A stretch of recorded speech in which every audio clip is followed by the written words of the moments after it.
2, 3, 4. Right.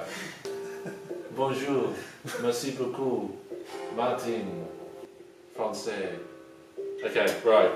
1, 2, 3, 4. Happy birthday to you. Happy birthday to you. Happy birthday, dear Martin. Happy birthday to you. Happy birthday from everyone around the world. Thank you guys. We did it, man. We did it. Yeah. C'est mon anniversaire, je vais ouvrir mes cadeaux. J'ai les copains qui m'ont offert un sac avec des milliers de messages personnels et je dois dire que je l'avais jamais ouvert parce que en fait il y en avait pour tous les jours. Donc maintenant je vais en ouvrir plus souvent. Déjà je vais en ouvrir un le 27/06 qui est mon anniversaire, qui est aujourd'hui. Faut que j'appelle ces numéros à 21h30 et il est 23h.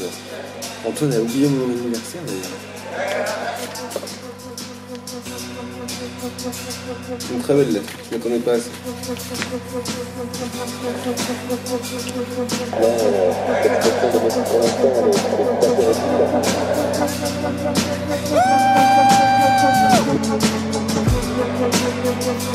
Passé la frontière grecque, j'ai tracé tout droit sur Thessalonique, où je me suis posé une semaine en attendant Manon qui est venue me rejoindre.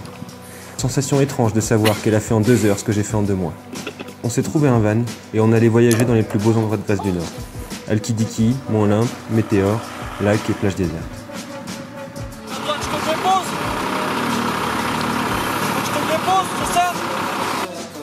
Le van nous permettait d'être dans des lieux insolites, seuls et toujours plus loin des touristes. Bien que cette première expérience de solitude vécue ces 2 derniers mois se soit extrêmement bien passée, retrouver une compagnie quotidienne, partager tous mes apéros, repas, mais aussi la beauté d'un paysage m'a fait le plus grand bien. Mais le moment fatidique est arrivé. J'ai récupéré mon vélo et Manon est montée dans le bus. Se retrouver seul sur un trottoir à 3000 km de chez soi, un vélo à la main, à 13h, sous 37 degrés, dans une ville frénétique, m'a directement remis à ma place. Mais qu'est-ce que je fais là? Ne sachant pas du tout où aller, j'ai tourné la tête à l'est, puis j'ai marché. Roulé, roulé, roulé, partant le plus loin possible. J'ai eu un sévère sentiment de solitude. Le premier. Puis j'ai repris mon quotidien, vélo, dodo, réchaud.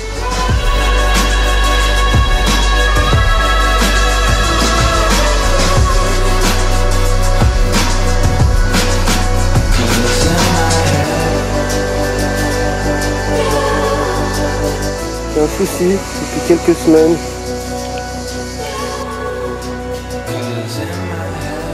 J'arrive pas à enlever mes tongs.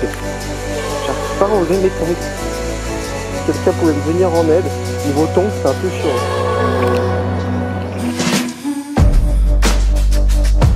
If my heart's sinking,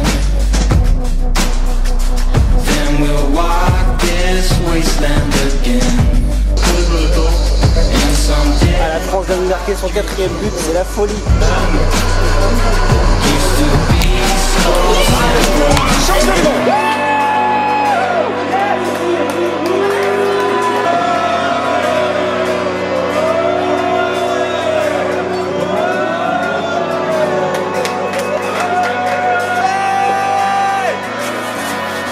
C'est pas tous les jours qu'on gagne une Coupe du Monde, non? Alors là, je sais pas si l'eau est froide ou pas, mais ça mérite.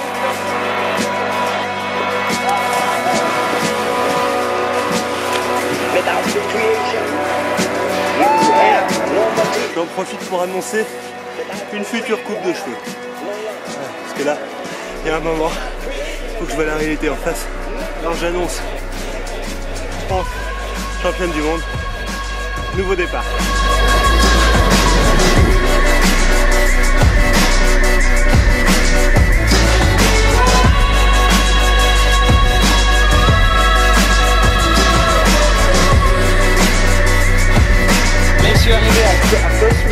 Je suis arrivé à Cosmillo il y a 4 heures et je suis passé dans la rue qui est là et j'ai demandé où dormir avec les juste derrière les cactus et te poses espiar. Ok, c'est pas clair, mais vous allez comprendre pourquoi. J'ai demandé à Dimitri, qui est là, où est-ce que je pouvais dormir. Tu peux revenir quand tu veux, donc j'ai dit ok, je vais déjà prendre une bière et ensuite on reviendra. Et maintenant je me retrouve avec des chipouros et des chipouros. Et des chipouros, c'est un alcool local qu'il est en train de faire, enfin qui fait tous les jours. Il m'a montré, il a 10 bidons là-bas. J'en ai déjà bu 5. Dimitri, T'es proche? it's the boss. Alex, Effie. Effie, Johnny. Voilà, donc j'ai pas fini de boire. Johnny Trombas. Johnny. Je sais pas quand est-ce que ça va se terminer, mais ça va se terminer. En Macédoine, il y a quand même un mec qui m'a forcé à prendre ses chaussettes neuves. Il m'a offert en cadeau. J'ai pas réussi à refuser. Jusqu'au bout, je lui ai dit non, non, non, non, non, non. Et ce soir, j'ai plus de pantalon car je viens de jeter mon pantalon il y a 3 jours et j'ai trouvé un moyen de me faire un pantalon. Les chaussettes neuves du mec. Donc comme quoi, ne jamais dire non. Hein. Ça, c'est une règle que je me suis imposée. Ne plus jamais dire non. Regardez ça. Hop, on coupe le bout des chaussettes que voici et on se fait un pantalon. Incroyable, il est joli. Hein. Alors ça contre les moustiques, c'est super. Alors là, je conseille à tout bon campeur d'avoir une paire de chaussettes neuves dans son sac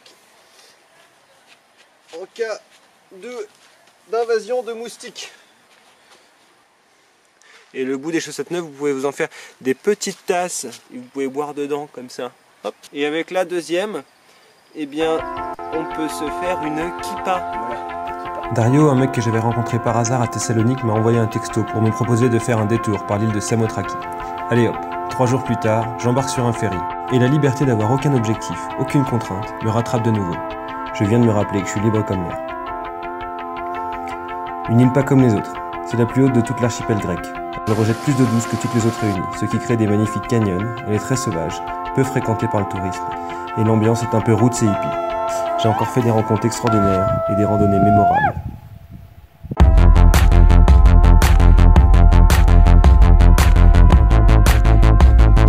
Dario, this is a car. Yeah. So Dario, what is this? Water. Yeah, exactly. Yeah, very good. Very good. You are getting better.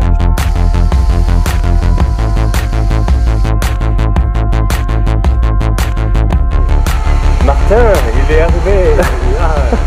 Je suis déçu. Il m'a dit qu'il va faire du voyage avec son vélo. Et après, il est venu pour me visiter dans cette île. Et il va partir peut-être demain. Je ne sais pas, on ne sait pas. Il ne sait pas parce qu'il est libre. Et il m'a dit je suis libre, je peux faire quelque chose. Au revoir.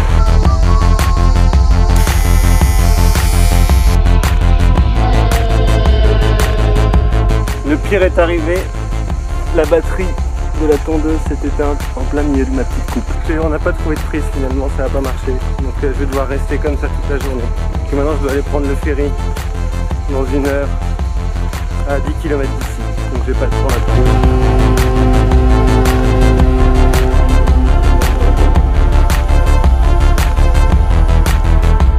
Une semaine et demie plus tard, rebelote. Je me retrouve à nouveau seul. Sauf que cette fois-ci, ça va se passer différemment. Quelle chance.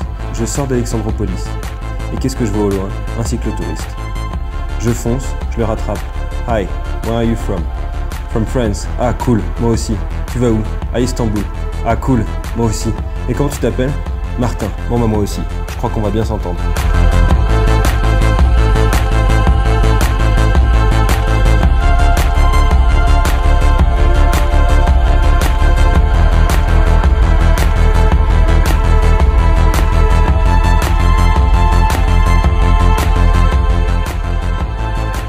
Ça change de couleur des barrières. C'est trop bien.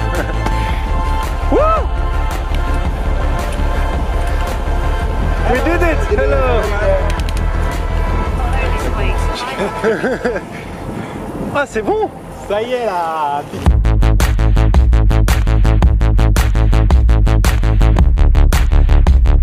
Pas dictature. Dictature. Et voilà, Turquie, avec Martin. Yes, mon autre moi.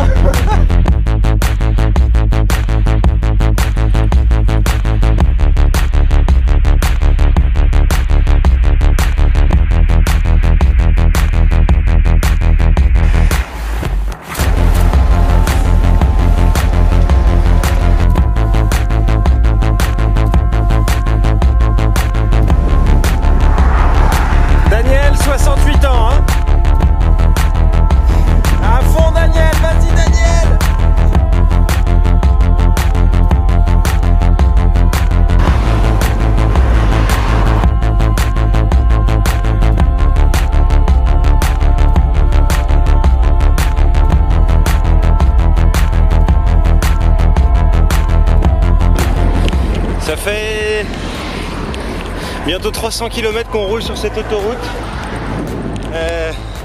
C'est long, c'est vraiment chiant.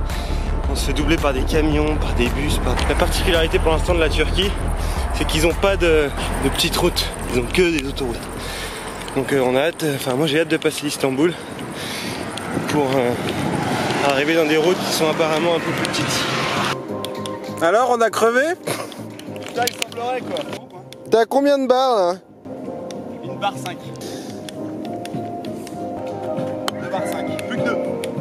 Je te dis, t'iras jamais jusqu'à Istanbul. Il me reste 35 km. T'iras jamais jusqu'à Istanbul. Ton matos, il est trop défaillant.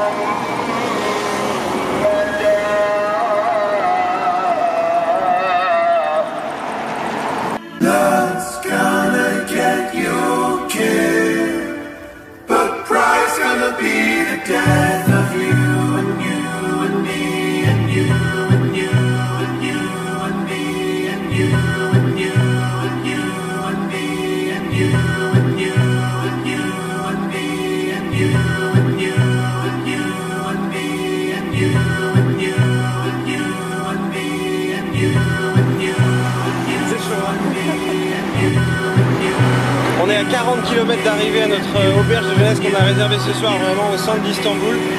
Et la ville a déjà commencé depuis 10 km. Et on se demande comment ça peut continuer comme ça pendant 40 km.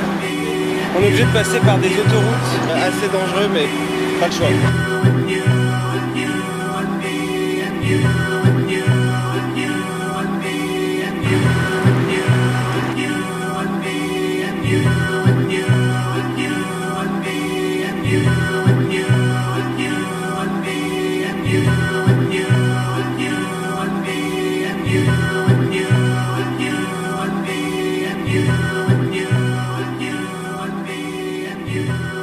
Turquie.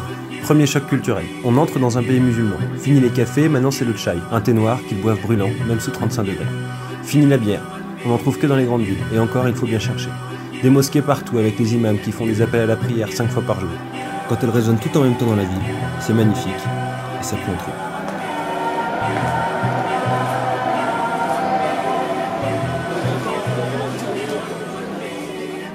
C'est aussi la fin des relations quotidiennes avec les femmes. Elles ne sont dans aucun métier de service. Bars, restaurants, boulangeries, stations-service, épiceries, ce sont des hommes et des hommes. Il n'est pas question qu'elles aillent prendre un verre dans un bar non plus. Elles sont soit à la maison, soit dans la rue, ou soit dans les parcs. Il va falloir que je m'adapte. Très heureux et fier d'être arrivé aux portes de l'Asie. Chargé d'histoire, Istanbul sera pour moi mes premiers pas sur la route de la soie. Je me pose quelques jours, et je redoute déjà de me retrouver à nouveau seul. Je ne le sais pas encore, mais ça va être plus difficile que ce que je pensais. L'adaptation va être longue, et il va m'arriver des péripéties que j'aurais préféré ne pas avoir à gérer. À suivre.